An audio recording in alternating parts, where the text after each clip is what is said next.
What did the Israelites do that was so terrible to cause them to miss the promised land and be destitute and destined into the wilderness until they died? As you can see here from the title, they went from being great in the eyes of Yahweh, Almighty God, but they saw themselves as grasshoppers. This small but powerful paradigm shift caused them to have a much different outcome than they should have had. In this lesson today, I want to talk about what happened. How did they go from greatness to grasshoppers? What are some of the lessons that we can learn today to employ so that we make sure that doesn't happen to us as well? You know, it reminds me when I'm driving and the GPS says rerouting. They seriously got rerouted. And we want to look at what can we learn from them today. In Numbers 13, it says, Yahweh spoke to Moses, saying, send men to spy out the land of Canaan, which I am giving to the people of Israel. It all started here when they were sent out. So something that we don't see so clearly is, why were they sent out? Why did they decide to spy? Verse 3 says, so Moses sent them from the wilderness of Paran according to the command of Yahweh, all of them men who were heads of the people of Israel. So why did they spy out the land? Well, the answer seems obvious, doesn't it? It says right here, according to the command of Yahweh. But when we delve a little bit deeper and hear the words of Moses in Deuteronomy, we find out something quite different. In Deuteronomy chapter 1, verse 19, it says, he's recalling what happened as he prepares the new generation to enter into the promised land. He's recalling what their fathers and mothers did. Then we set out from Horeb and went through all that great and terrifying wilderness that you saw, on the way to the hill country of the Amorites, as Yahweh our God commanded us, and we came to Kadesh Barnea. And I said to you, you have come to the hill country of the Amorites, which Yahweh your God is giving us. See, Yahweh your God has set the land before you. Isn't that cool? It says Yahweh our God is giving it to you. This is your gift. This belongs to you.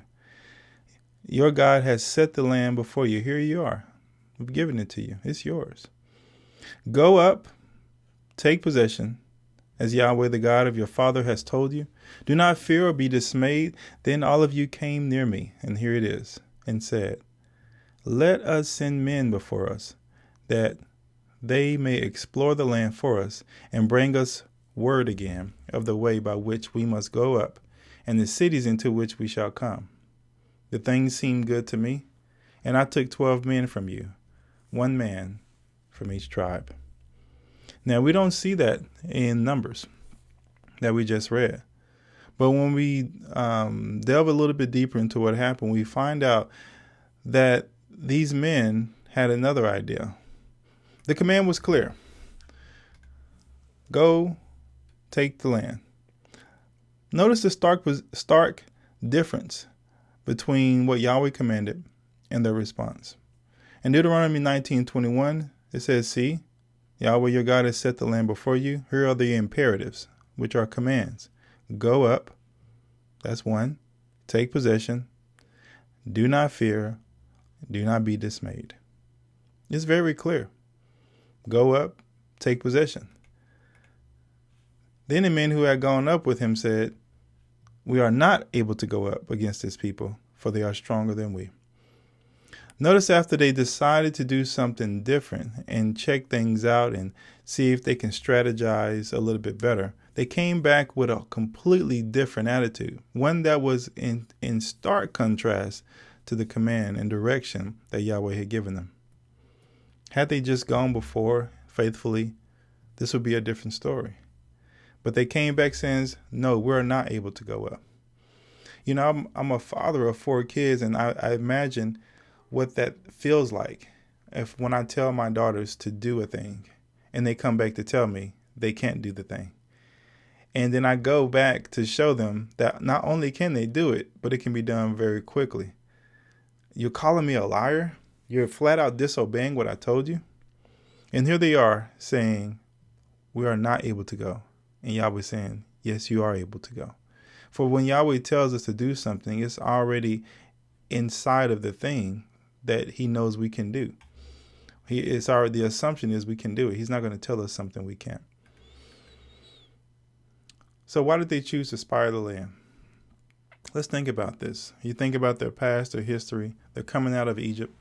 Their background is not in military.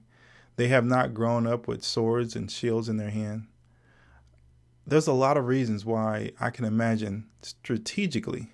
I'm a very strategic type person. I love to plan, love to think things through. And if you're listening to this, maybe you are or know someone who is. I love to analyze and figure it out. I love to make logical, rational decisions. So when given a command like this that I can't understand, I can't figure out, can't put my mind around, I may want to take extra steps to satisfy my own cognitive position and feel better about it in general for myself, although the command is clear. So why did they not spy out the land? One of the reasons is they could only see themselves, not God. So if you're taking notes, I would encourage you to write this down. Mental notes at the least, but writing it down is so powerful. But it says they could, but one of the points here is that they can only see themselves, not God.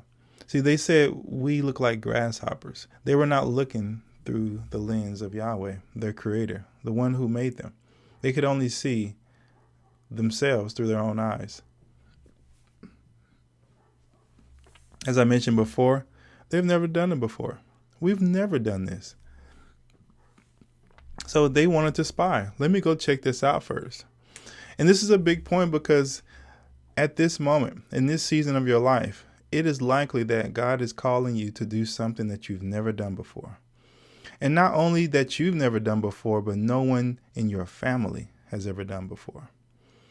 Now, we are okay with watching people on TV or people who we know of do things, but when we're asked to do it and we don't have the history, nor do we have the pedigree that shows that we've been successful in this, it becomes difficult. I got my master's in mathematics.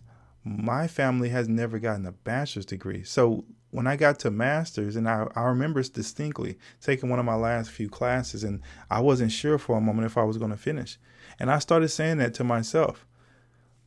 No one's in my family has done this. Maybe this is why. Maybe we just don't do this. As a teacher of 10 years, I've heard countless students tell me this in different ways. We don't do that. We're not good at this. My family didn't graduate on time. We've always had troubles. And we see ourselves through our past and what's happened instead of seeing us through the eyes of God. We have never done anything like this, we mentioned. We've never been fighters. I've never picked up a sword. I've never picked up a shield. It is likely that in this hour, in this moment, even as I speak, and there, if not now, there will come a time likely when God calls you to be something that you've never seen in the past. One of the callings that I've run from for so long, for so many years, it took me about 3 years after committing my life to Yeshua to finally decide to do what he's called me to do, which is what I'm doing now, speaking, leading, shepherding, that everything that it entails. I did not want to do that. I just wanted to serve in my own way, in my own comfortable way. I had a better idea. But I remember in a parking lot early in the morning one day, just crying out to him, saying, okay, I'll do it. For he had made it so painstakingly obvious that this is what he wanted from me. But I'm not this person. I've never done that. I don't even like to speak. I'm not that great at. But here he is calling me to do something I've never done before. Here is the warning. Failure to see cost. Failure of them not seeing and being faithful cost them their lives in the promised land. Now, I want to emphasize this point, and I put it in red because it seems so subtle. But because they refused or were not able to see themselves the way God saw them, their whole destiny was changed. They could be living such a different life in the promised land, flowing with milk and honey and all the things they were looking forward to. But because they refused to see themselves the way he saw them, but only saw themselves the way they felt comfortable, only saw themselves according to how their past described them, their whole lives would change. And what is more, they angered Yahweh, the creator of the universe. Woe to the man who falls into the hand of an angry God, of angry Yahweh. The last thing we want to do is upset Yahweh, especially because he knows what he's put in us and what we're capable of. In Numbers 13, we can see how clearly they didn't see through his eyes but their own, because we referenced it already. As they recall this land, it says, the land through which we have gone to spy it out is a land that devours its inhabitants. And all the people that we saw in it are of great height. And there we saw the Nephilim, the sons of Anak, who come from the Nephilim, and we seemed to ourselves like grasshoppers, and so we seemed to them. We look like grasshoppers to ourselves, and we look like it to them too. I don't know if they interviewed them, but whatever the case is, whatever you find, you will look for. Whatever you're looking for, you will find. They were looking for how this isn't going to work, and they found it. By the way, we got this problem, and we got this problem. We have so many issues why we can't do this. The question is, why do we spy out the land? So sometimes we can look at those in the biblical character so far away, and we shake our heads and say, unbelievable. How could they not see it? Why couldn't they just be faithful and do it? But in truth, as we mentioned already, we struggle, and we want to spy out land that God has told us to go up and take possession of. He's been calling you to use your gift. He's been calling you to start your business, to read that book, to share your faith, to preach, to sing, to whatever it is that he's been calling you to do. But we tarry, and we take long or never get to it. Matter of fact, I've heard it said that the richest place in the world is the graveyard, because there you will find ideas that were never manifested, businesses that were never started, books that were never written, foundations that were never began, millions of dollars, thousands and millions of people helped, gone to the grave, because he wanted to do it through us. So we have the same thoughts. We don't spy out, or we tend to spy out land and be hesitant because no one in my family has done this before. What is it that he's calling you to do, but we're hesitant because no one's done it before? Matter of fact, it's not being heralded in the pulpit. It's not being preached on the media channels that we've seen. Nobody's talking about it. The only thing you hear is a small whisper saying, you should do this. And nobody's done that. That's weird. That's strange. That's uncommon. Matter of fact, let me give you 3 reasons why I know I can't do it. And we'll see people do that, as you can recall through the scriptures as well. I've never done this before. Therefore, I'll never do it. Right? Well, can you imagine what our life would be like if we only did things that we've ever done before? How bland. We would never walk. I never walk. I'm not going to walk. I've never done that before. I'm not going to sing. I've never done that before. I'm not going to write. I've never done that before. I've never forgiven like that. Never done that. I'm only going to do what I've done before. Well, you're not going to do anything because you got to do something different at one point. I'm not that kind of a person. That's for other people. That's a big one. That's one that I've said and I've heard many times. We know some great people to do this job, but it's not us. And we are like grasshoppers. We are like grasshoppers in our own eyes when it comes to this calling. That's just not who I am. I'm not that kind of a person. So we're so wise in our 20, 30, 40, 50, 60 years of life that we know who we are, and we're telling Yahweh, you understand, I'm not that kind of a person. And he's been sending all kinds of people to us, giving us all kinds of signs, and we're sitting here convincing him of why we're not that person. Be careful that we don't fall into the same trap as those who did not enter and that kindled the anger of Yahweh because they refused to see themselves as great, but instead as grasshoppers. I've never been a person I'm a night person. I'm a morning person. I'm not an extrovert. I'm an introvert. I'm not an introvert. I'm an extrovert. I'm not a that. And we don't know. We don't know what God has put into us, but he knows the ROI on us, the return on investment, because he knows what he invested and he's looking for the return.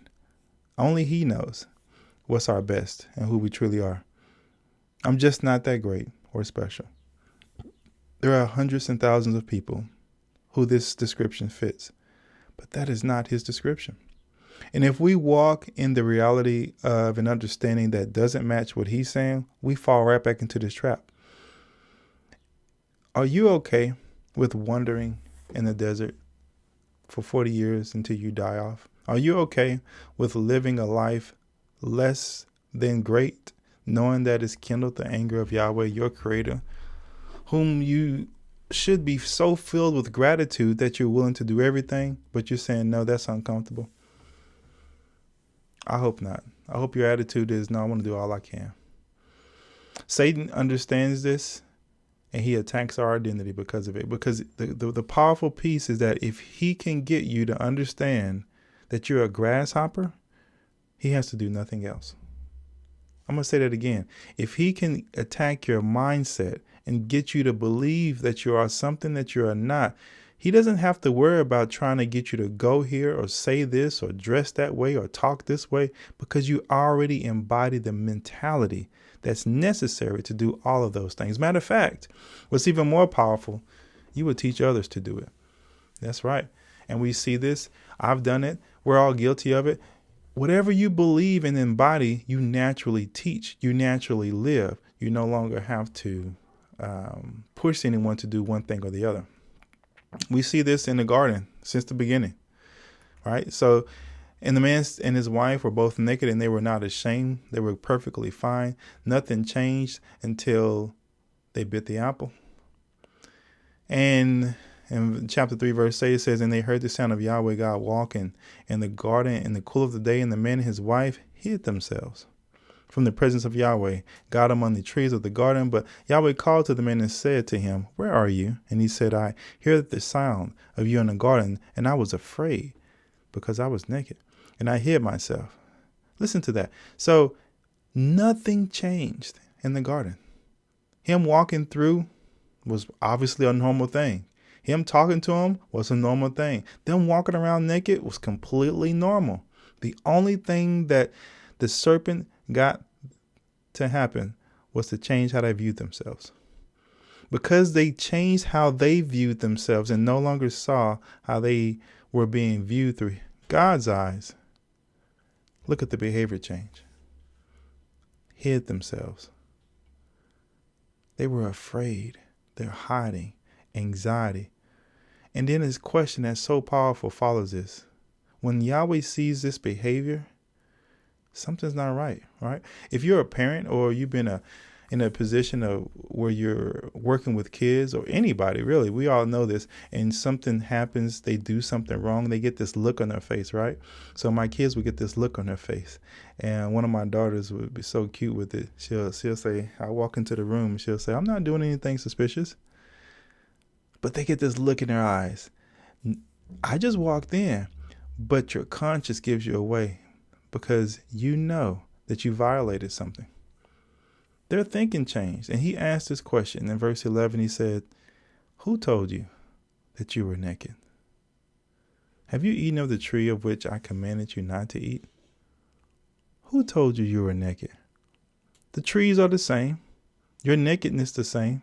The fruit's the same, the sky's the same, everything's the same, but something changed in how you viewed yourself. And that small shift had a huge cataclysmic change for your life because you no longer see yourself the way God sees you. We have to be careful of what follows our I ams. Whatever follows your I am will follow you. I am not powerful. I am not great. I am not special. I am an addict. All these I ams, we got to be careful because is that the way God sees us? Who said you were naked? This question reverberates through my spirit. Have you eaten of the tree of which I commanded you not to eat? I wonder if he were to ask that question of us today, What might that include? Have you eaten of the tree which I commanded you not to eat? We're walking around shameful, anxious, fearful. And I just can't help but to think that question is still echoing through the walls of this universe today. Who told you you were naked? Have you eaten of a tree that you weren't supposed to? Have you been watching TV or social media? And I can make a long list of things that could include. Have you been subscribing to the wrong channels? Have you been listening to, who told you that you weren't pretty? Who told you that this is what love is? Who told you that that's how to dress? Who told you that that's who I am? Where'd you get this from? Have you eaten from the tree I commanded you not to eat? I don't know about you, but I'm guilty. Too often I've subscribed, I've spent time pouring into or allowing information to pour into my eyes and ears that was not in alignment with what his calling is. Who told you that? Why are you so warped in your thinking? Why are you allowing people to call strange and weird what I've called holy? Who told you that?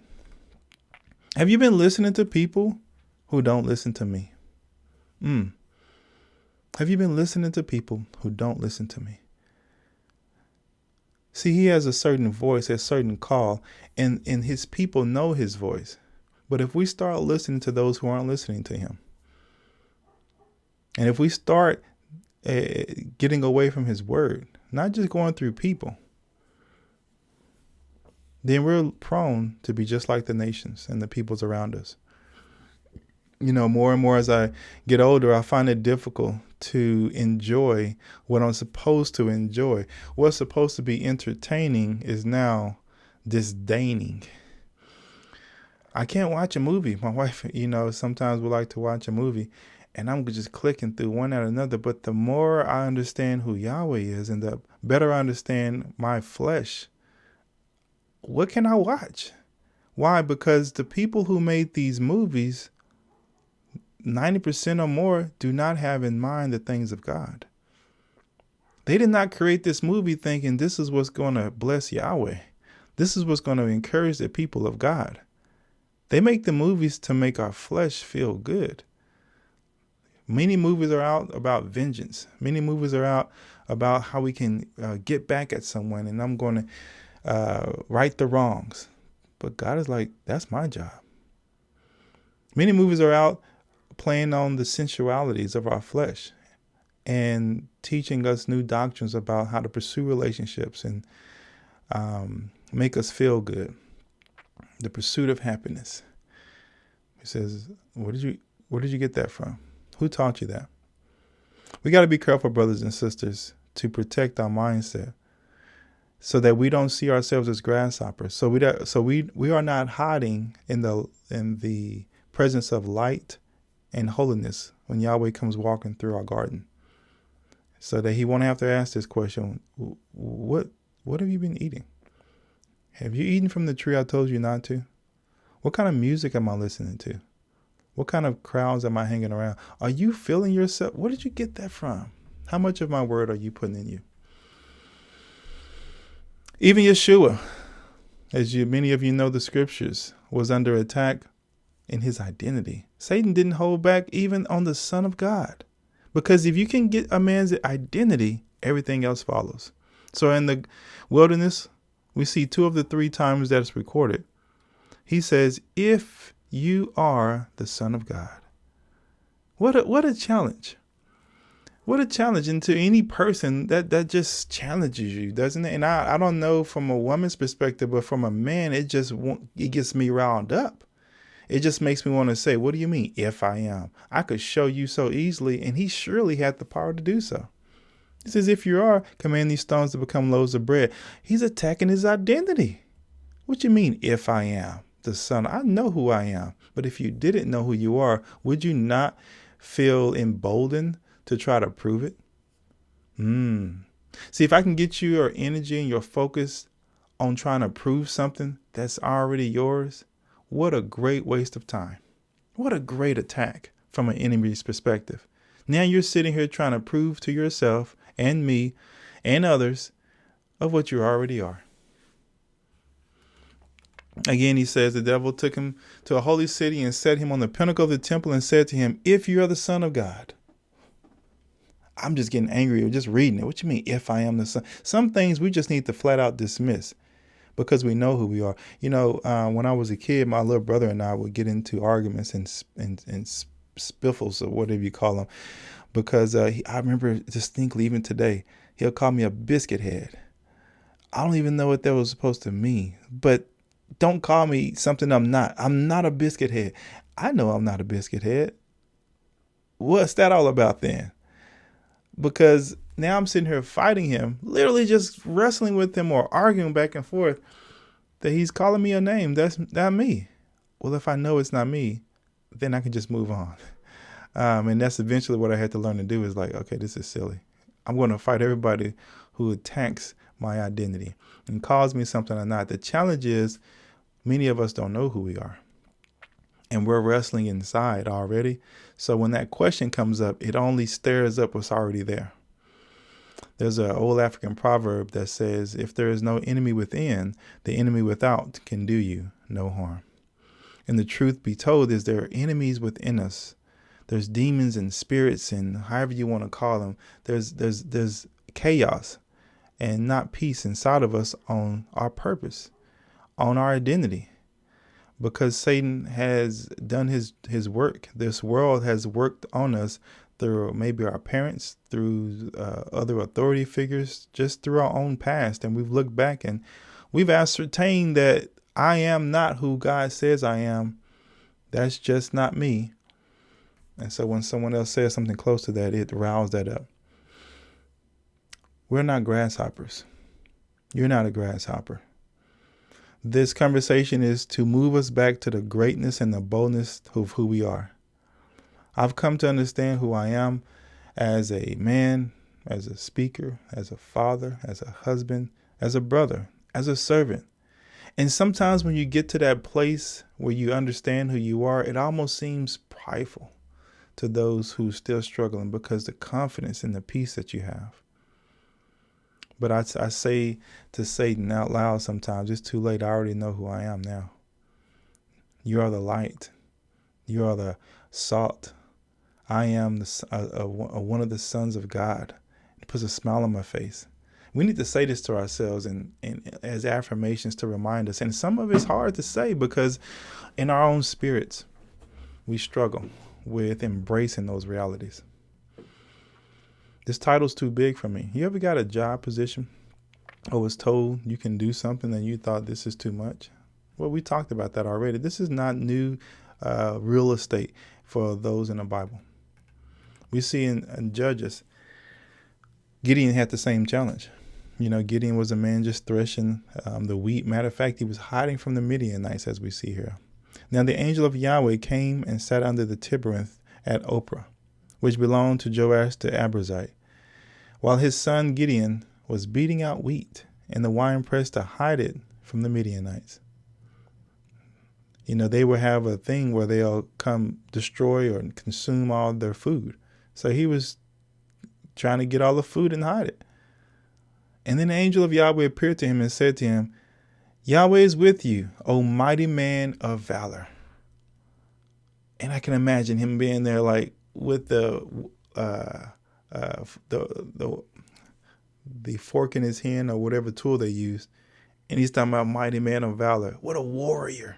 He's like, I ain't never fought a battle. I'm over here hiding from everyone. What is it like to be called out to greatness in the midst of your grasshopper moment? While you're still in the corners of your life, he calls you to the precipices of mountaintops. And here he is doing that. This is Yahweh sending his angels in the lowest of times. Come on, mighty man. And Gideon said to him, please, my Lord, if Yahweh is with us, why this has happened to us? And where are all these wonderful deeds that our fathers recounted to us, saying, did not Yahweh bring us up from Egypt? But now Yahweh has forsaken us and given us into the hand of Midian. And Yahweh, almost completely ignoring, it seems, what he just said, says, He turned to him and said, "Go in this might of yours and save Israel from the hand of Midian. Do not I send you?" See, I'm sharing this right now because this is something that is the last time that's happened before. Oh, this was just for Gideon. I believe that God continues to call men and women like you and I to do great things. And we have this same back and forth and struggle. He says, go in the might of yours. The strength that you do have is going to be enough. Save Israel. I'm the one that sent you. That should be enough. And he said to him, "Please, Lord, how can I save Israel? Behold, my clan is the weakest."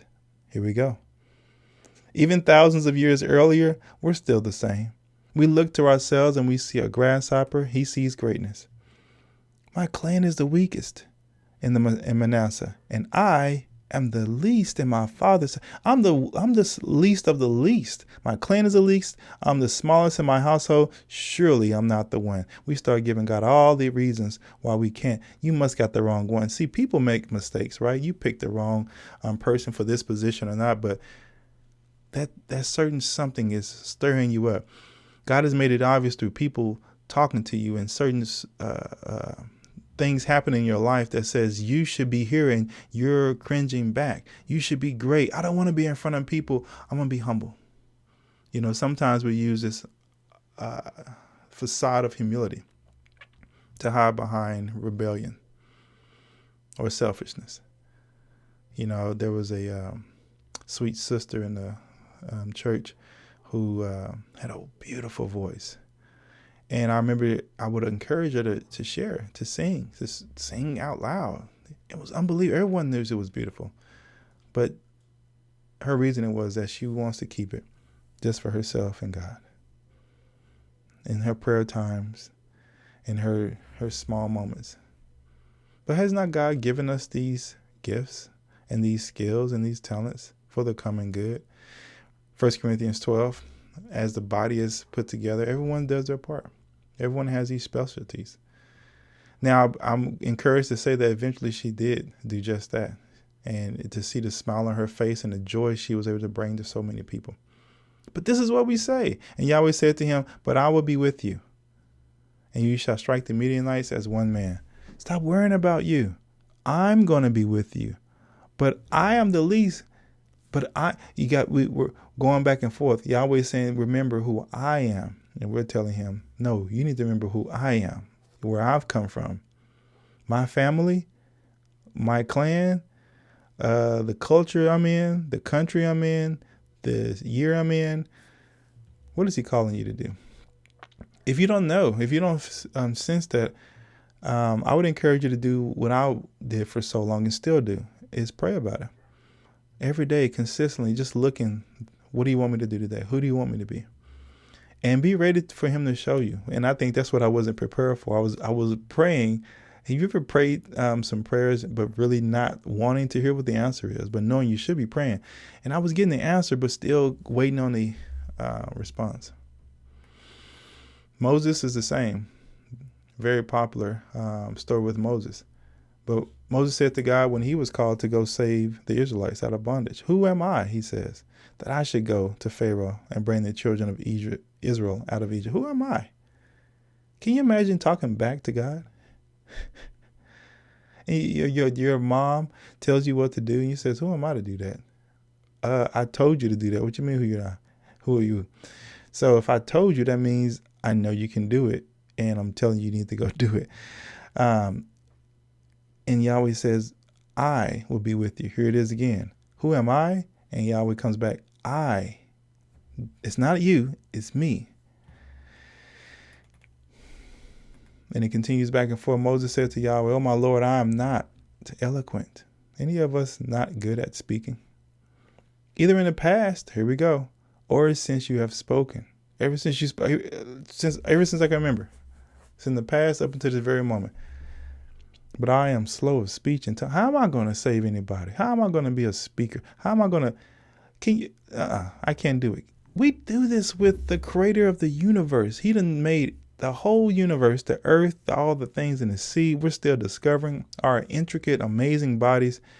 And yet we're sitting here arguing with him and telling him why we can't do this, because our brains can't comprehend it, because our past says something different. So we can't imagine that our future can be different from the past that we have. And he says, no, I've planted a seed in you. Can you imagine if we didn't understand seeds, what a seed looks like? It looks nothing like what it's going to look like. It's a hard shell. Like, I've always been a shell. I've always been stuck in here. He says, no, that's not who. I know what I put inside of that seed. That seed contains everything it needs to become the great tree that you're going to be. But I've always been a seed. Yep. But you've been germinated. You've been planted. You've been watered. And now it's time to blossom. I don't see any of that, nor will you, because a seed doesn't have a past of a tree. A seed has a past of a seed that's been planted, and it's dark and it's wet and it's uncomfortable. That's another lesson, though. Yahweh said to him, who has made man's mouth? Who makes him mute? Come on, go ahead and tell me. Who is the one that even made your tongue? Who makes him mute or deaf or seeing or blind? Is it not I, Yahweh? Now therefore go, and I will be with your mouth and teach you what you shall speak. Trust me, grasshopper. You're great. I got you. But he said, oh Lord, oh my Lord, please send, here we go, someone else. We mentioned that earlier. I know a good person for this job who's going to do this. I'm not the Martin Luther King. I'm not the Mother Teresa. I'm not the president or CEO. I'm not those are other people. All the people we've looked up to as great, but that's not me. And here Moses saying the same thing. I bet somebody else can do this better. Send somebody else, please. And you want to kindle the anger of Yahweh. This is exactly what happened with the people who didn't get to the promised land. They refused the promise that God has put on their life. And they embraced only what they can see of themselves. And it kindled the anger of Yahweh. And he said, is there not Aaron, your brother, the Levite? I know that he can speak as well. I love this about Yahweh as a side note, because he doesn't give up on Moses. He could have said, no, I'm done with Moses. I'm going to somebody else. He could have said that. But he knew that Moses had in him everything he needed. And he was willing to help him. Failure to see God's perspective cost them their lives and the promised land. Going back to that point, we see that again. Seeing past perception, deception. How do we start to see past the perception, deception? How we perceive ourselves is deceiving. How do we get past that? I want to go back to the example that Yeshua left us. How can we learn to see past our deception, perception? Well, how did Yeshua overcome his attacks on identity? That's not who you are. Who are you? What did he say? It is written. We need to make a journal, memorize, say these affirmations out loud, but we need to be prepared for these attacks, because it's not a question of will they come. Look, Satan attacked the Son of God on an identity level. That's the most basic level of who we are. Matter of fact, he continues to attack today, and as we already know, on gender. The question now is, what's a man? What's a woman? We can actually have that question if he can just blur the lines where there's no distinction and cause a person to question, then he's accomplished his task. As we already see the power of that. If I can just start to say, who am I? See, we're spending so much energy kindling the anger of Yahweh when he's calling us to go into this world in a great and powerful way and exercise our talents, our skills, our God-given power. We're stuck. We're stuck like a stick in the mud. We're stuck with that one question that we're asking, who am I? What's my purpose? Because we can't figure it out. We can't figure out. So he's got us in this, he's got this world in this place where everyone's questioning the most basic of things that we've took for granted. Did he really say not to eat of the tree? What really is a man? What really is a woman? What about sexual orientation?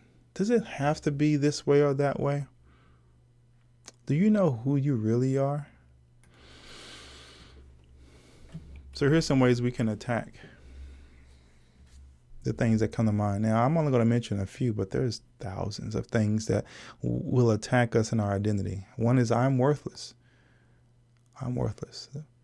People have committed suicide on the most extreme, but even not so extreme. Some continue unhealthy practices of eating, of lifestyles, of drugs, or self-deprecating, just all kinds of things because they don't feel worthy. But if you're a believer, you can hold on to this promise. And this is for believers. So I want to start there. For he says, for I am Yahweh your God, the Holy One of Israel, your Savior. I give Egypt as your ransom. You know how people call it, they like, I got a kidnap and I'm ransom. What's the ransom going to be? He says, I give all of Egypt, Cush and Seba in exchange for you, because you are precious in my sight and honored. And look at this. I love you. Now, you may not have heard those words or heard it enough or still feel inadequate when it comes to that point. But if we go back to the scriptures and it says, it is written, get behind me, Satan. I am not worthless. I am full of worth. I'm honored. I am precious and I am loved. I give men in return for you, peoples in exchange for your life. Peoples could be translated also nations. I give nations for you because I love you. We need to stand in that. We're not going to always feel loved by the people who we want to feel loved by. But as long as we're walking faithfully with Yahweh, we can embrace these words. And here's the beautiful thing. Even the enemies of Yahweh, he loves. And he's patient with them. And and that's what brings us here in the first place, right? Is that kind of love. Matthew 5 says, and I mentioned this already, you are the salt of the earth. You are the light of the world. No, you're not worthless. You're the very salt of this earth. You are the light of this world. We need to say that and own it. And if you struggle with saying it, then that is a clue that you're struggling with the identity. And we started accepting a different message from the enemy, saying otherwise. Oh, you're not all that. I mean, that's pretty, what's the word? Pompous and, so that just sounds prideful and so big. Barbacious. I forget the word, how you say it, something like that. You are the salt. You're not the salt. You're not the light. I mean, you're kind of, no, you need to own that. That's the words of Yeshua. You're not worthless. Walk in that. I'm an addict. I'm addicted. I can't get over this. He says, no, you're not. Galatians 4:7. I'm no longer a slave, but a son or a daughter. And if a son or a daughter, then an heir through God. I'm not a slave to anything. What I'm eating, sexual, emotional, social. The list can go on and on. I'm not a slave to anything but to Yahweh. I'm not good with people. Just not good with them. This is a Moses argument, right? Or similar to it. I don't talk well. But it's hard to say that when we look at 2 Corinthians 5:10, and he calls us to be those who provide the ministry of reconciliation. Not only good with people, but being able to reconcile people to God. All this is from God, who through Christ reconciled us to him and gave us the ministry of reconciliation. That is, in Christ God was reconciling the world to himself, not counting their trespasses against him, and entrusting to us the message of reconciliation. See, since the garden, he says, give them dominion. May they have dominion. And he entrusted us with this message. I'm not good with people doesn't fit in this. He says, no. Aren't I not calling you to go? Am I not calling you to be a messenger?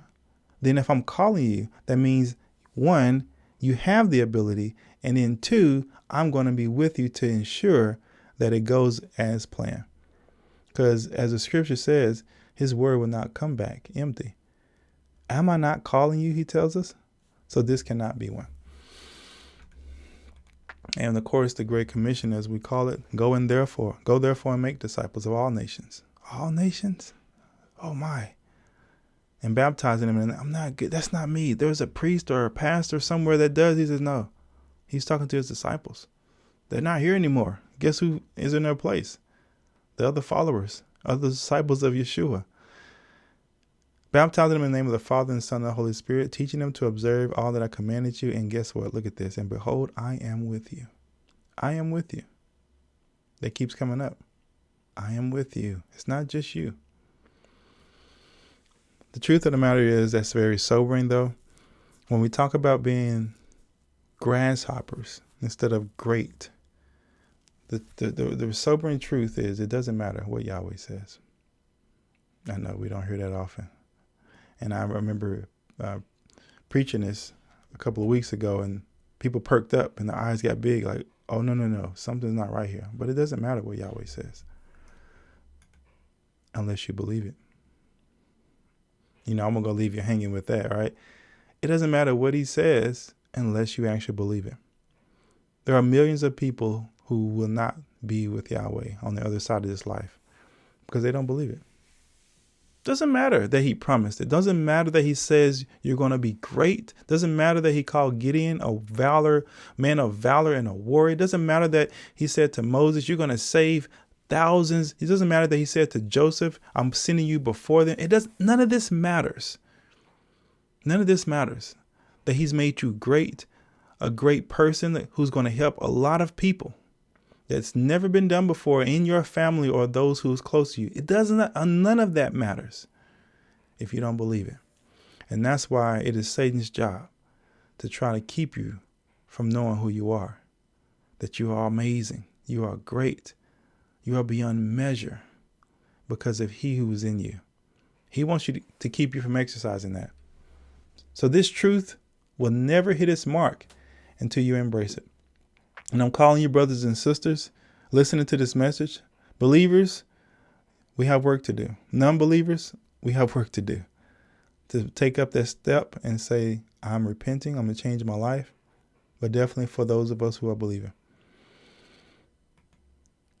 It's no longer okay to simply be religious, to go to church, to read our Bibles, to pray. While we're sitting on a gold mine of potential and power, it's no longer okay to do the small things that appease our spirits, but never the great things that he's called us to do. Yes, I understand what the difference of those. See, we do little things so we don't feel guilty. Oh, I've done this, I've shared, I've reached out. We're checking off boxes, but I remember there's a song that says, if I told you what I really need, would you still say yes? If Yahweh said, if the question was, if I told you what I really needed, would you still say yes? Not what you want, not what makes you comfortable, not just push you out of your comfort a little bit, but let me tell you what I really need. Would you still say yes? His call for us to walk into that greatness, not skirt around being average and just doing a little bit than before, doing a little bit more than everybody else, but doing the thing that he's called us to do. How can we learn to see past on deception? The second point is what we've already been mentioning. Remember what Yahweh said to Moses and Gideon, which is what?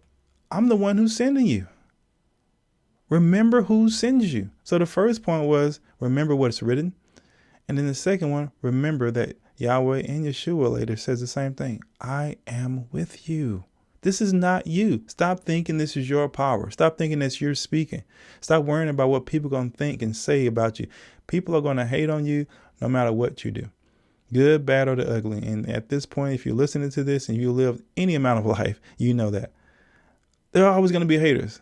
Haters because you're too holy. Haters because you're not holy enough. Haters because you think you're somebody, but you're not. Haters, they're going to hate either way. You might as well just do you. Is he not sending you? Then we need to do it. Remember that he's sending us. As we saw here, I am with you always.